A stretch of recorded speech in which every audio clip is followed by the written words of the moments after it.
Hey, how's it going? Bryant here. Disclaimer in the description below. I'm not a financial advisor. I'm not this is for education purposes only. So anyway, long story short, today we're going to talk about assets versus liabilities. The gist of it in my series, Bryant To Economics. So what is an asset? Historically, and what's a liability? Assets, long story short, either preserve value slash money or or grow or make you money. Okay, so that's basically typically what an asset is, and then we're going to talk about liabilities. So what's a liability? Well, that's what loses money, or long story short, or takes more money, or takes money, so on and so forth. So, uh, types of assets. I would probably say stocks, hopefully, hopefully, gold, I hope, cash, maybe. So, or businesses, we hope. Businesses, we hope. So the point is you want, or real estate or houses or things that generate you income. So so preserve value, like let's say you buy an ounce of gold and then gold preserves value, or an alternative investment. And again, I'm not endorsing any investment or any asset class. I'm not endorsing anything I talk about. And I'm not being endorsed by anything I talk about. So if you hold, like, let's say stocks or gold or collectibles or some sort of investment, the goal of an asset is to grow in value over time. So if, or at least maintain value based on inflation.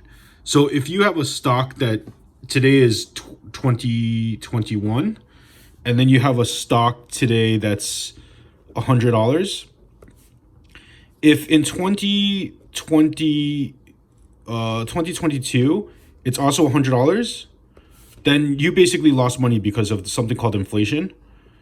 But at least it preserves some money. So if it's like 2022 and the stock becomes $110, well then you gain money, and then you basically, yeah. So then I would call it asset. So anything that basically actually grows and or motivates you, and I say this very loosely because I don't, one of the things that people say might be a asset, or people consider an asset, is like, for example, if someone buys themselves like a Gucci belt.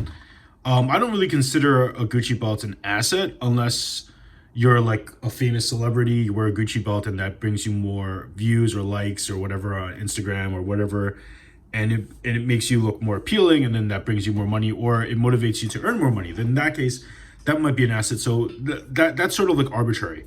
And then liabilities might be habits such as smoking. Smoking would I would consider smoking a liability. Why? Because you hurt your health. It costs you, I don't know, in New York City, it costs you $17 a pack, $17 a day, 10 days, $170, 100 days, $1,700, and 365 might cost you like, I don't know, 6 grand. So it might cost you annually, smoking might cost you $6,000.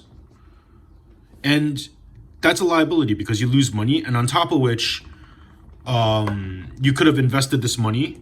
You could have taken the $6,000, invested it, and your $6,000. So you have to think about opportunity cost. So $6,000 instead of smoking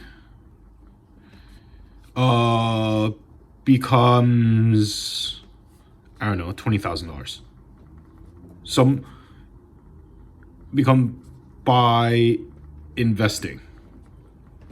And this is all arbitrary, right? But the point is that if you don't spend money on smoking, you'll at least have the $6,000, right? And then the cost of, health, the damage to your health, the insurance premium, potential cancer, it's not good, right? So liabilities is anything that loses money, takes away money.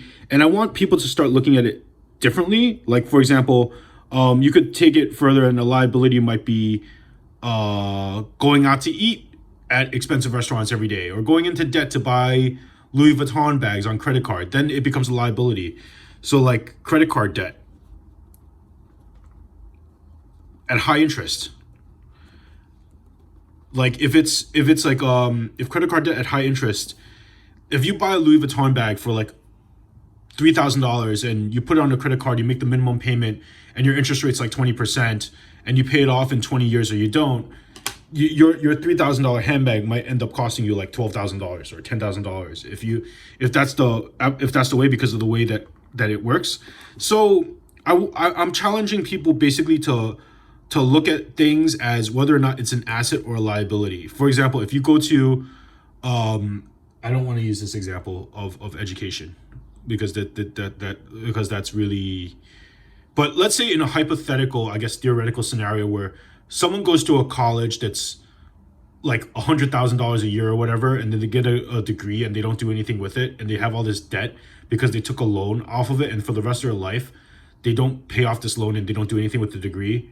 And so like the debt is like $200,000, nothing happens, and then they took on this debt, and then they're working a job that doesn't utilize the skills, or they're just working a low-paying job. Then that becomes a huge crushing burden. So that college degree at that point might be a liability.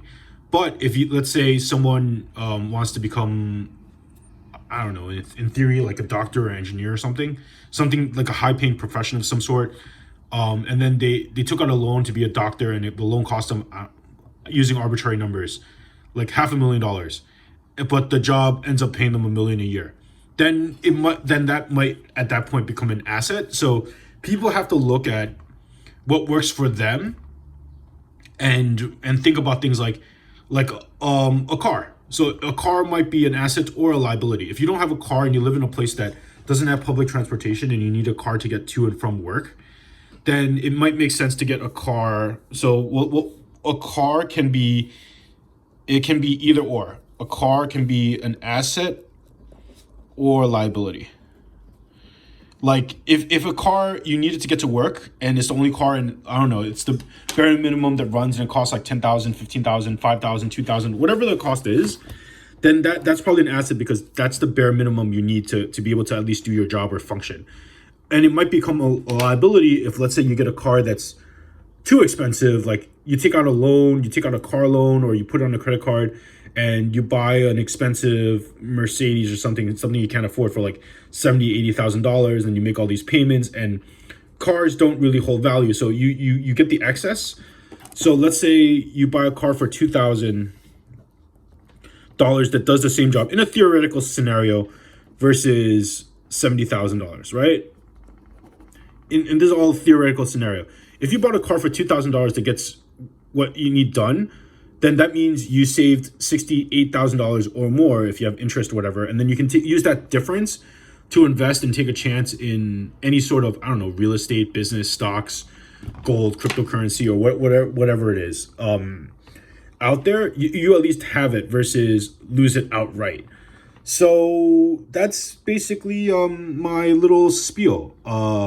Think about how money's used and whether or not it's in a position for your life as a asset or a liability. Because the bottom line is, what an asset does is that it's going to at least preserve value, grow, make you money, at least at some point in the future. And a liability is something that's going to just like take away from your money, that doesn't really add value to your life. And I don't mean things like a $5 latte at Starbucks or an avocado toast, because that might bring you joy, might bring you motivation to do a lot, but you have to make your own budget on what works for you, right? How can I maximize the amount of assets I have and minimize the liabilities? Because if your plan is long term, like if you're looking at a time horizon of 10, 15 years, in a financial sense, it might make more sense for you to have more assets than liabilities. Now, you could go into the grim picture of if you're not going to live for another 50 years or whatever, then I guess YOLO, do whatever makes you happy, right? Because at the end of the day, there's no price on your happiness, or there might be, I don't know. But this is just strictly assets versus liabilities as much as I possibly can. Anyway, thank you so much for listening to my video. I hope you have a good day. And if you like what you see, like and subscribe, leave a comment. I'm always happy to get suggestions and see if there's something else I can do to improve or make your life better to the best of my YouTube capabilities. Thank you.